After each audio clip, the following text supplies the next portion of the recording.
ಇತ್ತೀಚಿನ ದಿನಗಳಲ್ಲಿ ಕೆಲವಾರು ಸಂಚಿಕೆಗಳಿಂದ ಹೇಳಿದ್ದೆ ಅನಿಸುತ್ತೆ ನಾನು. ಇತ್ತೀಚಿನ ದಿನಗಳಲ್ಲಿ ಏನಾಗಿದೆ ಅಂತ, ಗೃಹ ಪ್ರವೇಶ ಅಂದರೆ ಹಿಂದಿನ ದಿನ ಒಂದು ಹೋಮ, ಬೆಳಗ್ಗೆ ಒಂದು ಹೋಮ, ನಾವೆಲ್ಲ ಮನೆಗೆ ಹೊರಟು ಹೋಗೋದು. ಆ ರೀತಿಯಾಗಿ ಹೇಳಿಲ್ಲ ಶಾಸ್ತ್ರದಲ್ಲಿ, ಆ ರೀತಿಯಾಗಿ ಹೇಳೇ ಇಲ್ಲ. ಬಹಳ ದೊಡ್ಡದಾಗಿ ಮಾಡ್ತಕ್ಕಂಥ ಅಥವಾ ಮಧ್ಯಮ ರೀತಿಯಲ್ಲಿ ಮಾಡ್ತಕ್ಕಂಥ ಅಥವಾ ಕನಿಷ್ಠ ರೀತಿಯಲ್ಲಿ ಮಾಡ್ತಕ್ಕಂಥ ಗೃಹ ಪ್ರವೇಶದ 3 ಹಂತಗಳನ್ನು ಹೇಳಿಬಿಟ್ಟಿದ್ದಾರೆ.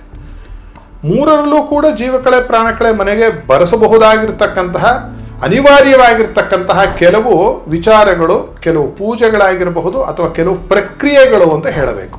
ಅದನ್ನು ಪುರೋಹಿತರು ಅಥವಾ ಆಚಾರ್ಯ ಅಂತ ಅನಿಸ್ಕೊಂಡಿರ್ತಕ್ಕಂಥವನು ಆ ಮನೆಯಲ್ಲಿ ಮಾಡಬೇಕಾಗುತ್ತೆ. ಅದನ್ನು ಮಾಡಿದಾಗ ಏನಾಗುತ್ತೆ ಅಂದರೆ ಆ ಮನೆಗೆ ಒಂದು ಜೀವಕಳೆ ಪ್ರಾಣ ಉಂಟಾಗತ್ತೆ. ಆವಾಗ ಅದಕ್ಕೊಂದು ಮನೆಗೆ ಒಂದು ಜಾತಕ ಹುಟ್ಟುತ್ತೆ.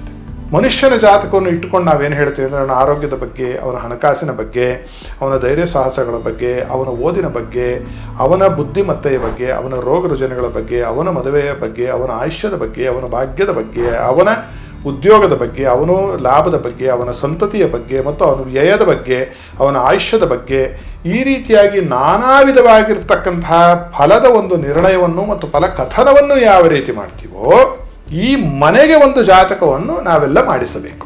ಆ ರೀತಿಯಾಗಿ ಮನೆಗೆ ಒಂದು ಜಾತಕವನ್ನು ಮಾಡಿಸಿದಾಗ ಆ ಮನೆಗೆ ಇರ್ತಕ್ಕಂತಹ ಯೋಗಗಳು ಏನು ಅಂದರೆ, ಇಂತಹ ಒಂದು ಕಾರ್ಯಕ್ಕೆ, ಇಂತಹ ಕಾರ್ಯ ಮಾಡುವುದಕ್ಕೆ ನಾನು ಮನೆಯನ್ನು ಕಟ್ತೀನಿ ಅಂತ ನಿರ್ಣಯ ಮಾಡಿಕೊಂಡೂ ಕೂಡ ನೀವು ಮನೆಯನ್ನು ಕಟ್ಟಬಹುದು.